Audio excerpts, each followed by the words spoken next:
ce webinaire est organisé par Brusano. Je vais pas m'étendre longtemps, mais donc c'est une ASBL qui est active sur l'ensemble de la région bruxelloise, qui vient en appui et qui coordonne l'ambulatoire et les bassins d'aide et de soins, les nouveaux 5 bassins d'aide et de soins à Bruxelles.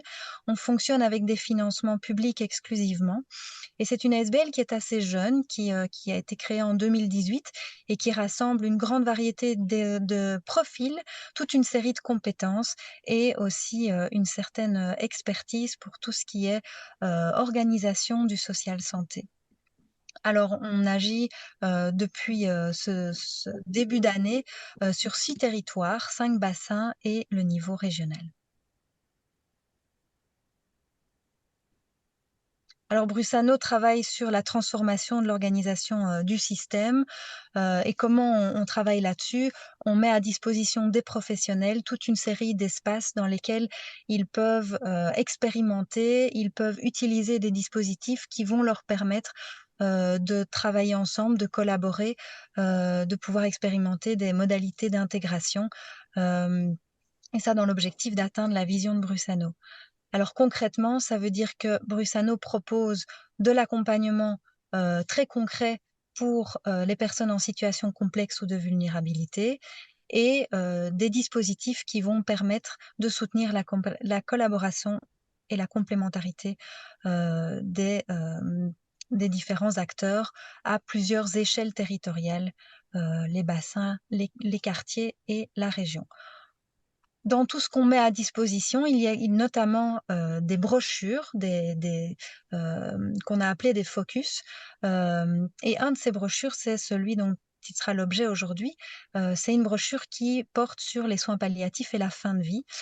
Brochure qui se décline en un répertoire, donc Christine vous parlera un peu plus tard, et au minimum une fois par an, on organise une session live pour vous permettre de vous plonger dans le contenu de cette brochure et puis d'aller plus loin en vous donnant un espace pour adresser vos questions avec des intervenants qui travaillent sur la thématique. Et donc, je vais arrêter là le mot d'introduction et laisser tout de suite la place à ma collègue Christine Cornet qui va plonger dans le vif du sujet. Merci Gaëtane, bonjour à tous. Voilà, tout d'abord, je voudrais vous dire qu'on va commencer par une présentation que je vais vous faire et ensuite il y aura une deuxième partie qui sera consacrée aux questions et réponses où nous avons le plaisir d'accueillir Céline Duhoux, qui est infirmière coordinatrice chez Aremis, et Maxime Vasseur, qui est infirmier responsable adjoint également chez Aremis et qui répondront à toutes vos questions. Donc n'hésitez pas à poser des questions, comme vous a expliqué Gaëtane au niveau technique tout à l'heure. Je vais donc directement rentrer dans le vif du sujet. On va aborder aujourd'hui les soins palliatifs, les déclarations de fin de vie et l'euthanasie. Alors, les soins palliatifs, la définition des soins palliatifs telle qu'elle a été définie selon la loi de 2002 et modifiée en 2016 est la suivante. C'est l'ensemble des soins de confort, l'ensemble des soins multidisciplinaires et de confort pour tous les patients qui se trouvent à un stade avancé ou terminal d'une maladie grave et évolutive, dont le pronostic vital est mauvais, et soit, quelle que soit l'espérance de vie de la personne, et cette personne qui est en souffrance globale avec des besoins spécifiques. Les soins palliatifs visent à une qualité de vie à la fois pour le patient, mais également pour ses proches et ses aidants proches, et cela se fait par une approche multidisciplinaire où que soit le patient, donc quel que soit son lieu de vie. Il existe un outil et une échelle qui permet d'identifier un patient palliatif à un stade précoce de sa maladie. Il s'agit du PICT, le Palliative Care Indicator Tool. Ce PICT est utilisé par les médecins, le médecin généraliste notamment. La première question de l'outil évalue directement la vulnérabilité du patient et la question est: seriez-vous surpris si votre patient venait à décéder dans les 6 à 12 prochains mois? Si le médecin répond par la réponse non, donc c'est-à-dire non, je ne serais pas surpris si mon patient venait à décéder, eh bien, il y a 2 autres questions qui vont se poser et qui vont se référer à des critères de fragilité et d'incurabilité, notamment quel est le parcours de soins que le patient a suivi dans les mois qui ont précédé et les hospitalisations qui ont eu lieu, s'il y en a eu. Si le PICT permet d'identifier la situation du patient comme relevant du palliatif, alors l'Advanced Care Planning, donc l'ACP, va être d'actualité. Alors, l'Advanced Care Planning, en fait, bon, c'est pour qui? C'est pour le médecin généraliste qui va gérer le dossier médical global ou pour un médecin généraliste qui fait partie d'un groupement de médecins généralistes dont un gère le dossier médical global, typiquement un centre médical. Alors pratiquement, il existe maintenant un numéro de nomenclature depuis novembre 2022 qui permet aux médecins de facturer 93,14 €. Ce numéro de nomenclature ne peut être utilisé qu'une seule fois au cours de la vie du patient. Il peut être cumulé avec une autre visite ou avec d'autres prestations. Et il comprend toutes les discussions avec des dispensateurs de soins qui seraient concernés.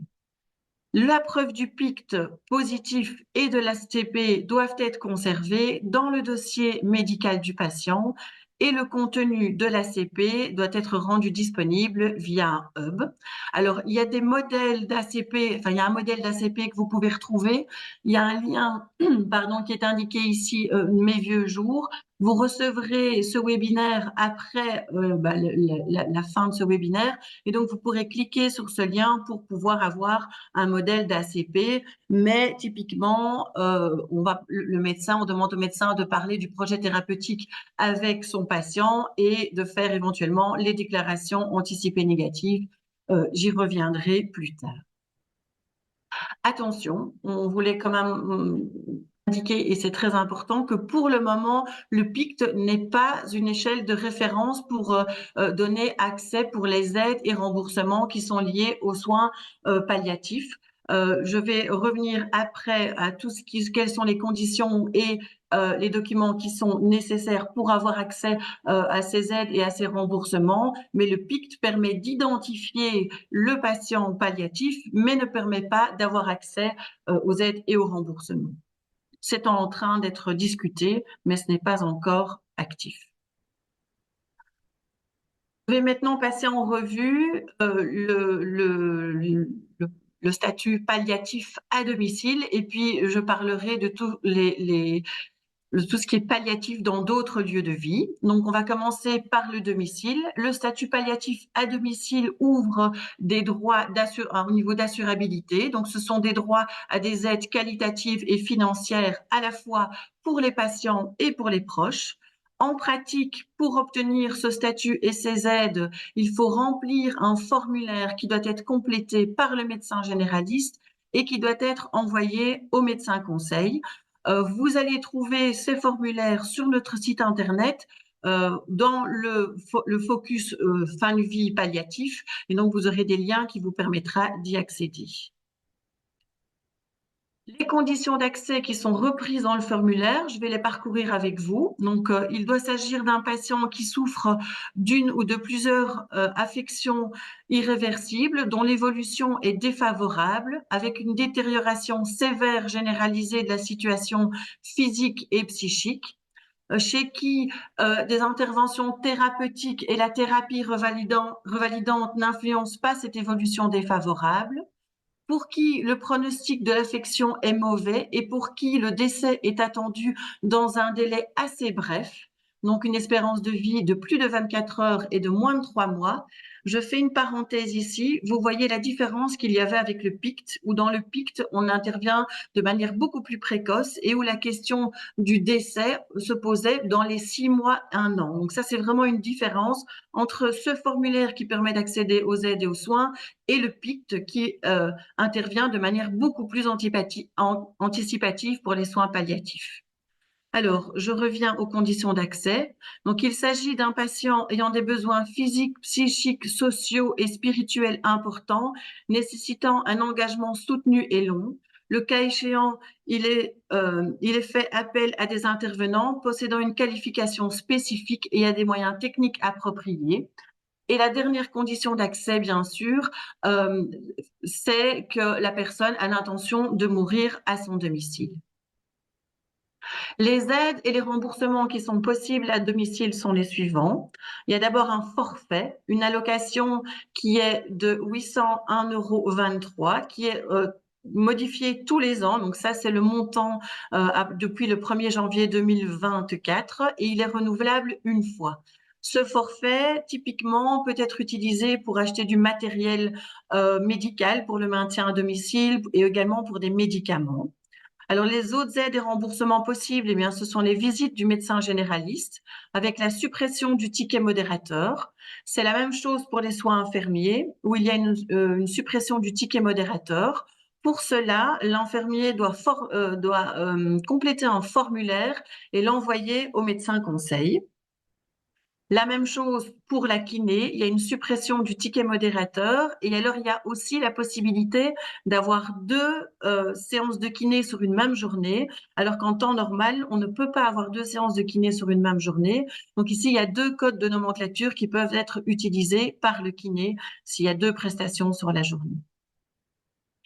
Une autre aide et remboursement à domicile, c'est l'oxygénothérapie, où là, il y a un remboursement intégral sans demande préalable au médecin conseil. Cette oxygénothérapie est délivrée, en pharmacie et il faut que la prescription du médecin généraliste indique qu'il y a un tiers payant applicable, une période et un dosage, et également l'oxygène gazeux.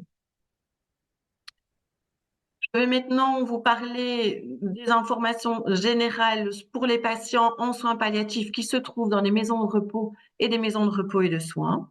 Ils ont également droit à des aides financières qui viennent compléter l'offre qui est déjà donnée par l'institution dans laquelle ils se trouvent. En pratique, eh bien, c'est un petit peu la même chose que pour le domicile. Il y a un formulaire qui doit être complété par le médecin généraliste qui est un formulaire différent de celui qui est celui du domicile et qui doit après être envoyé au médecin conseil. Pour les aides, donc pour obtenir ces aides et ces remboursements, effectivement, il y a de nouveau tous des critères qui sont demandés. Je ne vais pas repasser avec vous sur tous les critères parce qu'en fait, ce sont les mêmes critères que ce que l'on a retrouvé à domicile par rapport aux patients. La seule chose qu'on ne retrouve pas ici, bien sûr, c'est ayant le souhait de mourir à son domicile. Alors, les aides et les remboursements qui peuvent être obtenus, en plus de ce qui existe déjà et qui est dans le forfait des maisons de repos et des maisons de repos et de soins, vous avez la visite du médecin généraliste avec la suppression du ticket modérateur. Vous avez de nouveau l'oxygénothérapie avec un remboursement de nouveau intégral sans demande préalable au médecin conseil. À nouveau, l'oxygène doit être pris dans une pharmacie, on doit aller chercher dans une pharmacie et la prescription du médecin généraliste doit indiquer un tiers payant applicable, la période, le dosage et l'oxygène gazeux en décennie ou en oxyconcentrateur. Alors, concernant la kinésithérapie, eh bien, il n'y a pas de remboursement spécifique. Pourquoi? Parce que dans les maisons de repos et de soins, donc dans les MRS, la prestation est incluse dans le forfait journalier. Tandis que dans le MRPA, donc dans les maisons de repos, eh bien, ça va être la nomenclature habituelle qui va être d'application, ce qui veut dire que c'est le tiers payant qui reste applicable. Il existe des équipes que l'on appelle des équipes de deuxième ligne, qui sont des équipes spécialisées et qui sont composées de différentes professions, des médecins, infirmiers, pour certains, il y a des psychologues et des assistants sociaux. À quoi servent ces équipes et comment est-ce qu'elles interviennent? Eh bien, elles vont faire une évaluation, une coordination et un accompagnement des soignants qui sont habituels autour du patient, avec une disponibilité 24 heures sur 24 et 7 jours sur 7 pour ces soignants, et également un accompagnement des patients et des proches dont le suivi de deuil fait partie. Cet accompagnement est intégralement remboursé et n'est pas du tout à charge du patient et de ses proches. En pratique, pour pouvoir faire intervenir ces deuxièmes lignes, il faut une attestation du médecin généraliste qui donne son accord.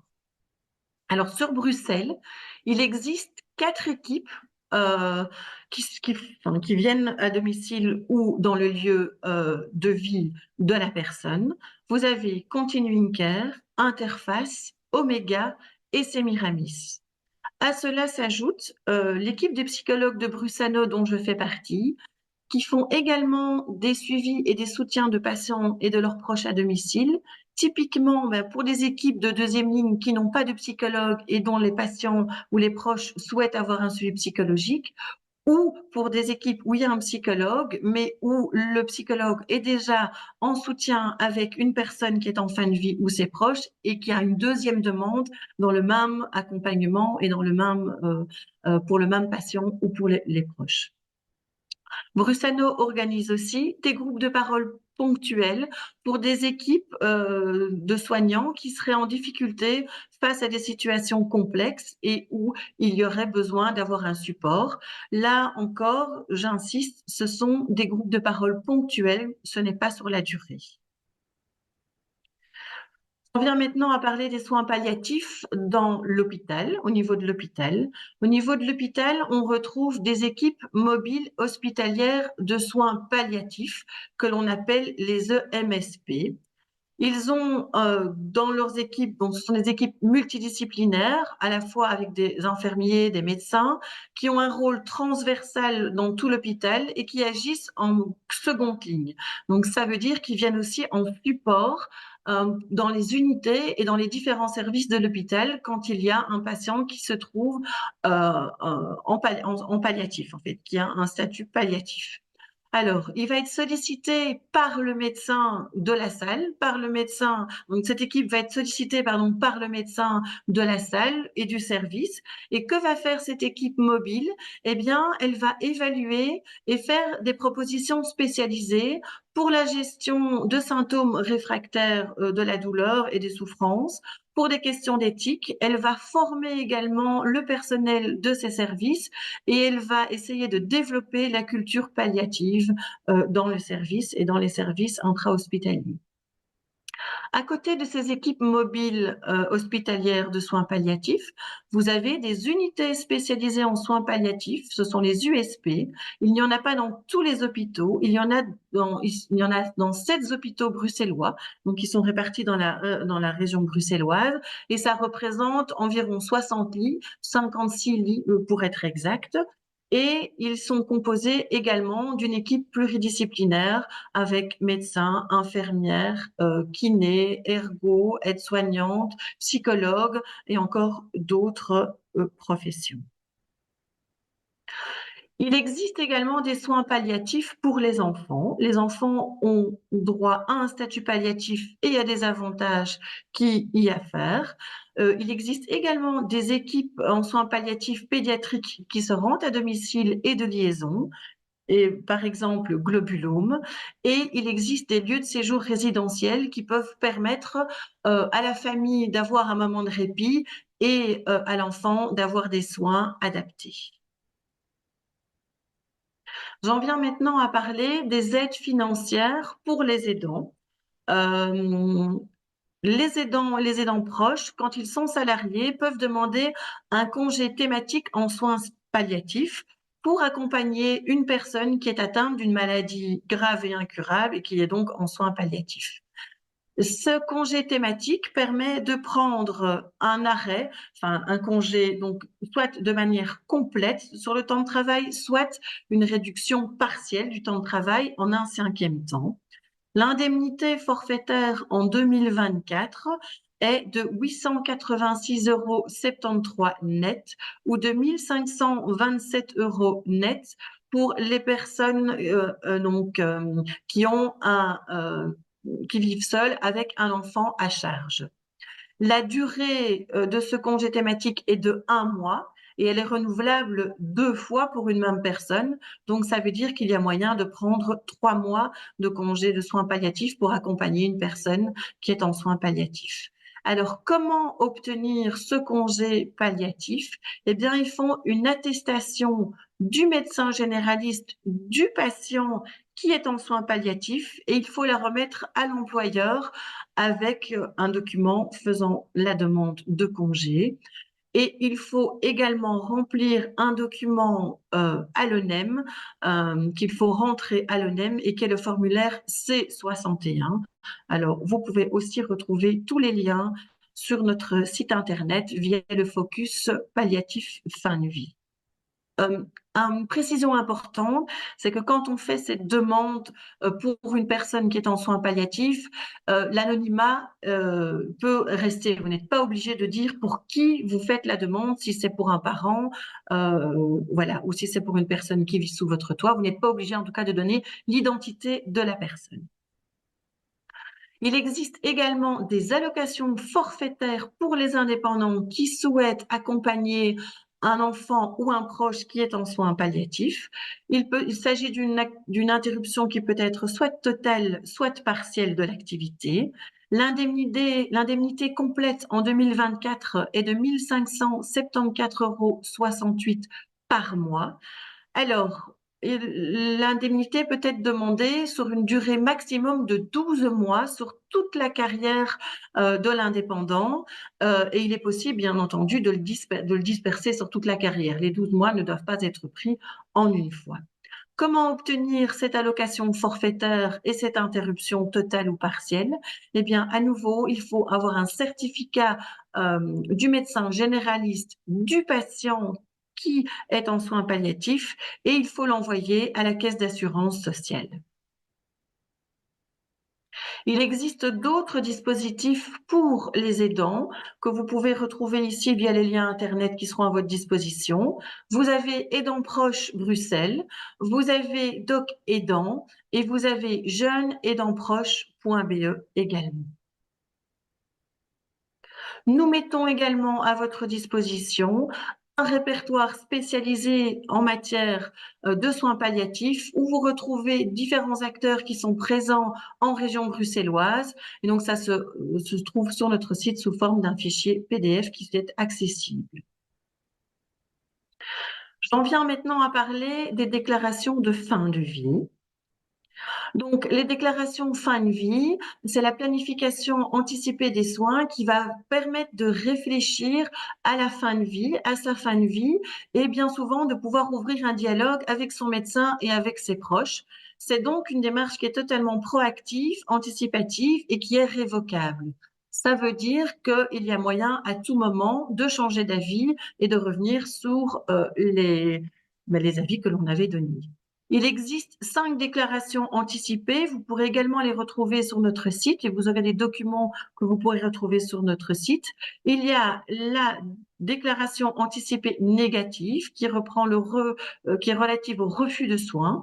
Il y a la déclaration relative à l'euthanasie, celle qui est relative aux méthodes de sépulture ou de rite, celle qui est relative au don d'organes et celle qui est relative au don du corps à la science. Je vais les parcourir très rapidement avec vous maintenant. Alors, la déclaration anticipée négative de refus de soins, eh bien, c'est si je ne suis plus capable d'exprimer ma volonté, alors je ne souhaite plus avoir de traitement visant à prolonger la vie, mais je veux bien éventuellement avoir des traitements si ça me permet d'avoir du confort. Je ne veux plus d'examen, sauf dans le cas où ils me permettent également de maintenir un confort, mon confort. Il est possible de désigner un représentant afin de faire respecter mes souhaits et mes droits. Ça peut être la désignation d'un mandataire de santé ou d'une personne de confiance. Typiquement, le mandataire de santé va pouvoir prendre des décisions à la place de la personne, tandis que la personne de confiance va être là dans un souci plus d'accompagnement de la personne dans différentes démarches. Alors, comment procéder? Eh bien, il faut remplir une déclaration anticipée dont vous aurez un exemple si vous le souhaitez sur notre site internet. Il faut l'enregistrer si vous le souhaitez à la commune, le transmettre aussi de préférence à votre médecin généraliste ou à une personne de confiance et il est révisitable bien entendu à tout moment. Vous pouvez changer d'avis. La deuxième déclaration anticipée est relative à l'euthanasie. Donc, c'est si je me trouve dans un état d'inconscience irréversible et que je ne pourrai plus communiquer. Donc, c'est uniquement lorsque la personne est dans un état de conscience irréversible. Et donc, c'est un document qui se remplit à l'avance. C'est un document officiel, c'est un formulaire officiel que vous retrouvez sur healthbelgium.be. Donc, il reprend également toutes des informations administratives qui doivent être complétées. Ce document, ce formulaire doit être fait en présence et rempli en présence de 2 témoins, c'est obligatoire, dont l'un ne doit avoir aucun intérêt avec le décès de la personne, bien entendu, pour des raisons d'héritage. Et on peut également désigner des personnes de confiance, enfin 1 ou 2 personnes de confiance. C'est totalement facultatif, mais il est possible de le faire. Alors, cette déclaration anticipée relative à l'euthanasie doit être ou peut être enregistrée à la commune. De nouveau, il est préférable de le transmettre à son médecin généraliste et à une personne de confiance. Autrefois, donc avant avril 2020, ce document était valable uniquement pendant 5 ans et il était nécessaire de le renouveler. Depuis le 2 avril 2020, sa validité est illimitée. Donc, toutes les personnes qui auraient fait ce document avant le 2 avril 2020 doivent le refaire pour qu'il devienne illimité. Et il peut s'enregistrer à la commune. J'en viens maintenant à la déclaration des dernières volontés et des obsèques. Bien, c'est penser à l'avance à ce que je souhaiterais pour ma sépulture, au rite que je souhaiterais et que j'aimerais qu'il soit respecté. Donc, c'est tout simplement écrire des documents, écrire soi-même un document indiquant les dernières volontés. Donc, concernant la sépulture, la cérémonie choisie, les obsèques, il y a la possibilité aussi de prendre déjà contact avec des pompes funèbres ou de désigner les pompes funèbres que l'on souhaite. Évidemment, les proches, il est demandé aux proches après d'en tenir compte.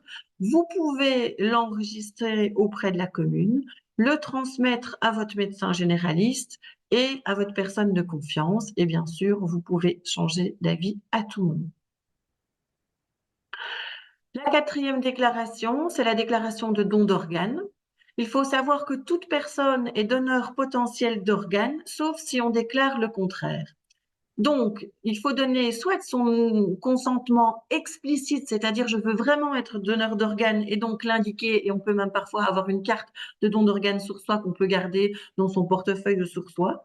Ou bien on peut indiquer qu'on refuse de donner ses organes, et donc là, on sait qu'on ne veut pas donner ses organes ou ses tissus, qui peuvent être destinés à la transplantation, à la fabrication de médicaments ou à la recherche.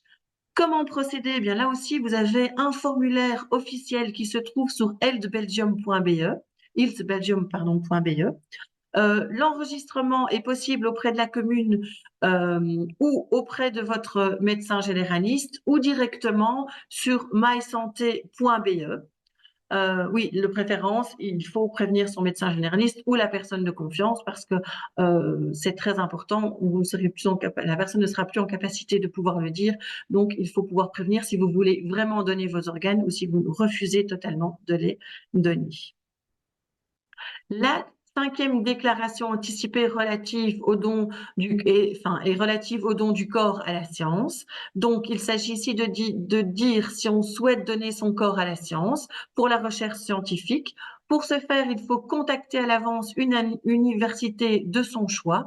Il existe différentes universités en Belgique. Donc, vous avez des universités du côté francophone et néerlandophone que vous pouvez voir ici sur la présentation. Comment procéder? Eh bien, il faut faire une demande manuscrite, datée et signée. Il faut, de préférence, donner une copie à la personne de confiance et envoyer l'original à l'université de son choix. Et bien sûr, on peut changer d'avis à tout moment. Voilà, je termine ici avec les déclarations de fin de vie et je vais passer à tout ce qui concerne l'euthanasie. La définition de l'euthanasie, c'est tout acte pratiqué par un tiers, toujours un médecin, qui met intentionnellement fin à la vie d'une personne à la demande de celle-ci. Alors, Il existe deux types de manières de demander l'euthanasie. Nous avons déjà parlé précédemment, je vous ai déjà parlé précédemment de la manière anticipée. Donc ça, c'est si la personne est inconsciente de façon irréversible et qu'elle ne peut plus le demander. Et il y a une autre possibilité pour demander l'euthanasie, c'est de manière actuelle, si la personne est consciente et remplit les conditions de la loi. Et je vais maintenant plus parler de la matière actuelle. Si la demande est actuelle, la personne doit être majeure parce qu'il y a d'autres conditions, enfin, il y a la possibilité aussi pour les mineurs, mais il y a des conditions supplémentaires et je n'y viendrai pas ici, mais vous pouvez trouver des informations sur le focus fin de vie et soins palliatifs qui est sur notre site internet. Donc, quand la demande est actuelle, la personne doit être majeure, elle doit avoir une affection grave et incurable, être capable et consciente, souffrir, avoir une souffrance, pardon, physique et ou psychique inapaisable, insupportable et constante. Elle doit faire cette demande de manière volontaire, réfléchie, répétée et sans pression extérieure. Et cette demande doit être faite par écrit et être indiquée ou être reprise dans le dossier médical. Le médecin, de son côté, doit informer le patient de son état de santé et de son espérance de vie s'il reçoit une demande. Enfin, le médecin doit informer son patient quand il a une demande d'euthanasie, donc de son état de santé général et de son espérance de vie. Il doit également l'informer de toutes les possibilités de soins qui existent, dont les soins palliatifs. Il doit s'assurer de la persistance de la demande. Il doit informer l'équipe soignante et les proches qui ont été désignés par le patient, et uniquement les proches qui ont été désignés par le patient. Et il doit demander l'avis d'un autre médecin pour s'assurer de l'incurabilité et de la, excusez-moi, donc de l'incurabilité de la maladie, et il doit le demander à un ou deux médecins en fonction du pronostic.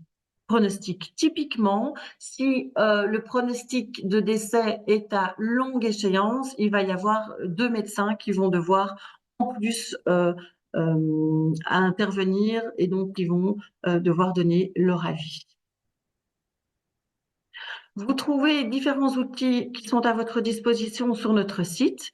Le focus soins palliatifs fin de vie, dont on parle ici aujourd'hui, en plus du répertoire de ressources que vous avez vu tout à l'heure et que je vous ai présenté. Il y a également la revue Kairos qui est disponible sur notre site et que l'on peut également éventuellement vous envoyer si vous le souhaitez.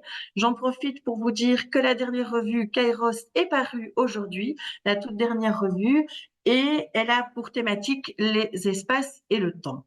Donc, c'est une revue qui est vraiment dédiée à tout ce qui est soins palliatifs et fin de vie. Nous avons également le helpdesk, dont vous voyez le numéro ici, qui est un helpdesk, une ligne téléphonique où peuvent appeler les professionnels social santé qui se retrouvent face à une situation complexe dans un trajet de vie d'un de leurs patients et où ils pourront être dirigés vers de l'aide plus spécialisée qu'ils ont besoin pour leurs patients. Pour aller plus loin, vous avez également le palliaguide.be. Vous avez le site créé par le SPF, Mes Vieux Jours, dont je vous ai donné tout à l'heure aussi la référence pour tout ce qui était ACP. Et vous avez la Fédération des soins palliatifs, la Fédération bruxelloise, la Fédération wallonne et la Fédération flamande. Je vous remercie à tous pour votre écoute.